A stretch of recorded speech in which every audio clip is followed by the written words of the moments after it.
President Xi Jinping is hosting the 25th SCO summit. America का हर TV channel, America का हर अखबार एक ही चीज कह रहा है, ब्रिक्स को तो वैसे ही वो तकड़े कर रहे हैं और लोग भी जा रहे हैं उसके अंदर, मगर इंडिया का वहां जाना वो स्ट्रेंथन कर रहा है एससीओ को, कि वहां पर प्रेसिडेंट शी के एक साइड पे हिंदुस्तान के प्राइम मिनिस्टर नरेंद्र मोदी हैं, तो दूसरी तरफ रूस के प्रेसिडेंट पुतिन है। और ऐसे मौके पे जबकि अमेरिका ने दोनों को नाराज किया, बल्कि तीनों को नाराज किया हुआ डोनाल्ड ट्रंप ने। और अभी भी आप देखें इंडिया की जो ग्रोथ रेट है वो 7-8, 7-8, 6-7-8, 6-7-8%। मेरा ख्याल है दुनिया की कोई इकोनॉमी नहीं है जो इस तरीके के साथ इतनी रैपिडली ग्रो कर रही है। और अगर ऐसी ग्रो करती रही तो वो रशिया से आगे चली जाएगी और इट विल बी चाइना के बाद it will be India, Brazil से भी आगे निकल जाएगी।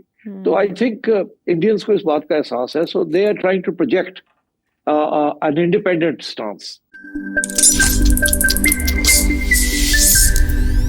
हेलो दोस्तों, नमस्कार। राय न्यूज एमपी में आप सभी का स्वागत है। दोस्तों एससीओ समिट में शामिल होने चीन पहुंचे भारतीय पीएम नरेंद्र मोदी का चाइना में जलवा देख ट्रंप को जोरदार मिर्ची लगी है। भारत को टैरिफ का खौफ दिखाकर दबाव बनाने की कोशिश करने वाले ट्रंप की चीन पहुंचे पीएम मोदी को देख चीखें निकल गई हैं। आज पूरी दुनिया में एक ही बात कही जा रही है कि आज का भारत इतना बड़ा हो गया है कि वो किसी की दादागिरी के आगे नहीं झुकता है।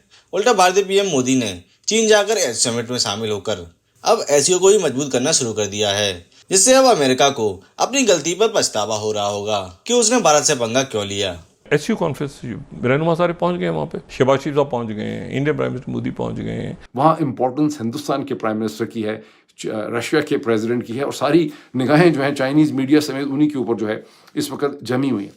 मगर एक फिर तीसरा मसला भी खड़ा हो गया जी, वो ये है कि RIC रशिया इंडिया चाइना, वो भी एक प्लेटफॉर्म है जिसको चाइना और रशिया एक्टिवेट कर रहे हैं और इंडिया जो है उस पर हामी भर रहा है।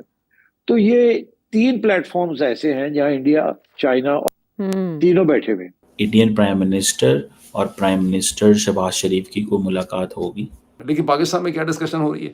पाकिस्तान में माशाल्लाह शरीफ सरदारी आसिम रजीम के जो नुमाइंदे हैं वो ट्विटर के ऊपर ये तस्वीरें लगा रहे हैं कि नरेंद्र मोदी को तो बड़ा ठंडा इस्तकबाल मिला है चीन के अंदर, और एक चीनी सिक्योरिटी का बंदा और एक उनका कोई डिप्लोमेट उनको रिसीव करने एयरपोर्ट पे आया है, रेड ट्रीटमेंट, और 7 बच्चियां वैसे डांस कर रही हैं दोनों तरफ। लेकिन शहबाज शरीफ साहब के साथ एक क्राउड चल रहा है एयरपोर्ट के ऊपर। मैंने वो तस्वीर काउंट की है, शहबाज शरीफ साहब के साथ 13 लोग चल रहे हैं, जिसमें से 7 या 8 उनके अपने, 5 या 6 जो है वो चीनी है। एक चीनी लंबा सा सिक्योरिटी वाला है, कोई सिपाही टाइप, 2-3 और छोटे मोटे अफसर हैं। उसकी वजह गालिबन पता नहीं उसकी क्या वजह है, लेकिन उसकी वजह जो है ये भी हो सकती है कि चूंकि शहबाज शरीफ साहब ने अपने साथ एक पूरा प्रोटोकॉल लाया हुआ है, तो चीनियों ने भी 2-4 लोग जो हैं वो ज़्यादा भेज दिए हैं। उसका हरगिज़ वो मतलब नहीं है जो शरीफ सरदारी आसिम रजीम के चमचे जो हैं वो बना रहे हैं। वहाँ शहबाज शरीफ साहब की उस समिट में कोई अहमियत नहीं है, और अगर पाकिस्तान की कोई अहमियत है तो चीनी इतने समझदार हैं कि उनको पता है कि पाकिस्तान की तमाम ताकत पाकिस्तान के आर्मी चीफ आसिम मुनीर के पास है, और जिस बंदे को भेजा गया ये बेचारा टटपुंजिया है, गरीब, फॉर्म 47 का इलेक्टेड बनाया हुआ प्राइम मिनिस्टर ज़बरदस्ती का, इसके पास कोई पावर नहीं है। चीनियों के लिए भी इसकी कोई इंपॉर्टेंस नहीं है, वो भी इतने अंधे काणे बहरे नहीं हैं, उनको नज़र आ रहा है कि पाकिस्तान के पावर डायनामिक्स जो हैं क्या है। वहाँ इंपॉर्टेंस हिंदुस्तान के प्राइम मिनिस्टर की है, रशिया के प्रेसिडेंट की है, और सारी निगाहें जो हैं चाइनीज मीडिया समेत उन्हीं के ऊपर जो है इस वक्त जमी हुई है कि डोनाल्ड ट्रंप अब हिंदुस्तान नहीं जा रहे। वो क्वाड के लिए उन्होंने जो कहा था कि समिट में जाएंगे, अब उनका मूड ख़राब हो गया, अब वो वहाँ पे नहीं जा रहे। फिर ये स्टोरी एक्सप्लेन करती है कि डोनाल्ड ट्रंप का इतना गुस्सा क्यों है। ये स्टोरी आप पढ़ते हैं और इसमें लिखा हुआ है और आपको पता चलता है कि डोनाल्ड ट्रंप का कहने में तो ये है कि हिंदुस्तान ने रूस का तेल वगैरह ख़रीद लिया और हिंदुस्तान एग्रीकल्चर मार्केट को नहीं खोल रहा, ऑटो मार्केट को नहीं खोल रहा, डेयरी मार्केट को नहीं खोल रहा। लेकिन ये साइड इश्यूज़ हैं, ये इश्यूज़ प्रेजेंट किए गए हैं। असल इशू ये है कि डोनाल्ड ट्रंप को सारा गुस्सा मोदी पे चढ़ा है 17 जून की टेलीफोन कॉल में, जो उनकी 35 मिनट की टेलीफोन कॉल है, जिसमें अब सोर्सेस जो फेमिलियर है वो ये बताते हैं कि डोनाल्ड ट्रंप ने बड़ी एक्साइटमेंट में नरेंद्र मोदी को ये बताया बहुत खुशी से कि लिखें, मुझे पाकिस्तान ने नोबेल पीस प्राइज़ के लिए रेकमेंड कर दिया। डोनाल्ड ट्रंप को बहुत ज़्यादा उम्मीद थी कि नरेंद्र मोदी जो हैं वो भी उनको रेकमेंड कर देंगे नोबेल पीस प्राइज़ के लिए, लेकिन नरेंद्र मोदी जो हैं उन्हें बिल्कुल समझ नहीं आई डोनाल्ड ट्रंप की या उनकी मजबूरियां थी। वो उल्टा डोनाल्ड ट्रंप को उस टेलीफोन कॉल में ये कन्विंस करते रहे कि मिस्टर प्रेसिडेंट, आप बार बार सारी दुनिया को ये कहते रहते हैं कि हमने सीज़ फायर करवाया, हमने ये करवाया वगैरह वगैरह, कम से कम उनका ऑफिशियल रीड आउट है। ऐसा नहीं है, पाकिस्तान की DGMO ने हमारे DGMO को कॉल किया और इस तरह से चीज़ें चली, और ये एक बायलैटरल था। ये हिंदुस्तान की पॉलिटिकल मजबूरियां हैं कि वो हमेशा से यही कहते हैं कि हम इसको एक कश्मीर के इशू को, जम्मू एंड कश्मीर को एक बायलैटरल इशू के तौर पे ट्रीट करते हैं। हम एक थर्ड पार्टी की मीडिएशन एक्सेप्ट नहीं करेंगे। हुई ज़रूर होगी, लेकिन मतलब वो इसको एक्सेप्ट नहीं करना चाहते, और अगर हम एक्सेप्ट करते हैं तो ज़ाहिर है उनको अपनी डोमेस्टिक पॉलिटिक्स में बहुत से मसाइल उनके लिए जो है वो खड़े हो जाते हैं। हिंदुस्तान के अंदर लोग ये सुनना ही नहीं चाहते कि हिंदुस्तान जैसा सॉवरन मुल्क जो है उसने अमेरिका से डिक्टेशन ली, अमेरिका के कहने पर जंगबंदी कर दी।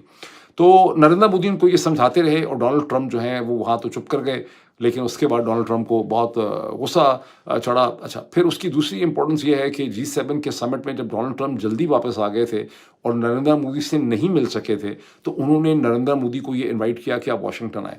उसे नरेंद्र मोदी ने अपनी टीम के मशवरे पे उससे जान छुड़ाई, उन्होंने वो नहीं आए वाशिंगटन। और उसकी असल वजह न्यूयॉर्क टाइम्स बताता है कि ये थी कि हिंदुस्तानी टीम को बड़ा ख़तरा था कि पाकिस्तान के आर्मी चीफ जो वाशिंगटन में मौजूद हैं, डोनाल्ड ट्रंप अपनी एक्साइटेबिलिटी और एक्साइटमेंट में, चूँकि वो मामलात को नहीं समझते, वो ये कोशिश करेंगे, ले जी मैं आपकी मुलाकात करा देता हूँ, मैं आपका हैंडशेक करा देता हूँ, फ़ोटो अपॉर्चुनिटी करा देता हूँ, मामला ठीक करवा देता हूँ, और हिंदुस्तान के लिए एक बड़ी ठीक ठाक कॉम्प्लेक्सिटी जो है वहाँ पर पैदा हो जाएगी। और डोनाल्ड ट्रंप जो है अपने पीस प्राइज़ के चक्कर में, तो वहीं से डोनाल्ड ट्रंप को अब बड़ी चिढ़ हो चुकी है नरेंद्र मोदी से। इश्यूज तो उन्होंने बहुत से खड़े किए हैं, असल वजह यह है कि वो नरेंद्र मोदी को मसलसल पनिश करना चाह रहे हैं। और उसके बाद फिर ये पता चला है बात का, जो जर्मन पेपर्स में पहले छपा, फिर जापानीज पेपर पे भी छपा, गो के वाइट हाउस के सोर्सेज इसे डिनाई कर रहे हैं, लेकिन न्यूयॉर्क टाइम्स में लिखा है कि ये ऐसा ही है कि डोनाल्ड ट्रंप की टीम ने नरेंद्र मोदी और डोनाल्ड ट्रंप के दरम्यान में 4 दफ़ा कोशिश की। न्यूयॉर्क टाइम्स में 4 दफ़ा नहीं लिखा, ये जर्मन पेपर्स में लिखा हुआ है, लेकिन 4 दफ़ा कोशिश की कि डोनाल्ड ट्रंप की नरेंद्र मोदी के साथ बात करवाई जाए, लेकिन नरेंद्र मोदी की टीम ने हिंदुस्तान से उसे डिक्लाइन कर दिया। वो उन्होंने क्यों डिक्लाइन कर दिया? वो उन्होंने इसलिए डिक्लाइन कर दिया कि 2 वजूहात समझ आती हैं। एक तो उनको लगता है कि अगर डोनाल्ड ट्रंप की और नरेंद्र मोदी की वन ऑन वन बात होगी तो Donald Trump will have the better off it. जैसे कि अमेरिकन को डर लगता है कि डोनाल्ड ट्रंप की और पुतिन की अगर बात होगी तो Putin is going to have better off it. तो वो उनका लगता है कि एक तो ये होगा, दूसरा ये होगा कि बात कुछ भी हो, डोनाल्ड ट्रंप उसके बाद अपना ट्रूथ सोशल के ऊपर ट्वीट कर देंगे कि मेरा हिंदुस्तान के साथ ये एग्रीमेंट हो गया है, और हिंदुस्तानियों के लिए और मज़ीद पॉलिटिकल कॉम्प्लेक्सिटीज़ और पेचीदगियाँ जो हैं वो बन जाएंगी। तो ये वो सारी सूरत हाल है जिसमें डोनाल्ड ट्रंप और नरेंद्र मोदी के ताल्लुकात फ़िलहाल ख़राब से ख़राब तर होते चले जा रहे हैं। और ट्रंप की ट्रेड वॉर भी चल रही है। ये जितने मेंबर ममालिक हैं, इनके कोई ना कोई शिकायत ज़रूर है वाशिंगटन से। तो ऐसे में आप क्या समझते हैं, ये 3 रोज़ा ना सिर्फ समिट बल्कि उसके बाद विक्ट्री डे भी, जिसमें हथियारों से ज़्यादा सबकी तवज्जो शुमाली कोरिया के रहनुमा पर होगी, रशियन प्रेसिडेंट पर होगी, तो क्या टेक अवेज होंगे अब की बार? आयशा, ये बड़ा इंटरेस्टिंग डेवलपमेंट है।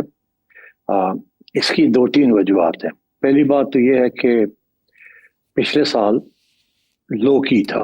उसकी वजह यह है कि ना ये रशिया वाला इशू था, यूक्रेन का इतना सीरियस कि सीज फायर और सेटलमेंट, और डोनाल्ड ट्रंप की आमदोरफ्त, और दूसरा ये कि इंडिया पिछले साल एससीओ नहीं गया था जी। और इस साल सबसे आगे है वो वहां पहुंचने में। और इस साल बहुत बड़ा इसको एक इवेंट बनाया जा रहा है जी। जिसकी वजह से जो तबसरे हो रहे हैं वो यही हो रहे हैं कि एक नया ग्लोबल ऑर्डर बनने जा रहा है, और ये उसकी इब्तिदा है।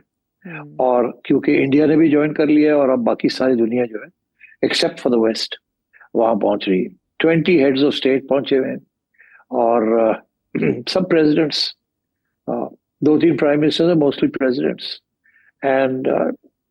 and it's being built as the beginning of a new global world order, a multilateral global world order led by China. अच्छा, इसकी इम्कान तो थे मगर बहुत से इश्यूज थे। एक तो ये जैसे जिक्र किया कि बहुत से ममालिक जो हैं जो कि इसमें शिरकत कर रहे हैं, उनके आपस में इश्यूज चल रहे थे, लड़ाई झगड़े, डिफरेंसेस भी थे। दूसरा ये था कि ये कभी क्लियर ही नहीं था कि इसका मकसद क्या है एससीओ का। जब ये शुरू में ये बना था एससीओ, तो उस वक्त एससीओ नहीं था, शंघाई 5 था। उसके अंदर रशिया, चाइना और 3 सेंट्रल एशियन स्टेट्स, और वो सिक्योरिटी इश्यूज के ऊपर थे, बिकॉज उनके बॉर्डर्स लगते थे तीनों स्टेट्स के, रूस और चाइना के साथ, और सबके अपने बॉर्डर इश्यूज थे।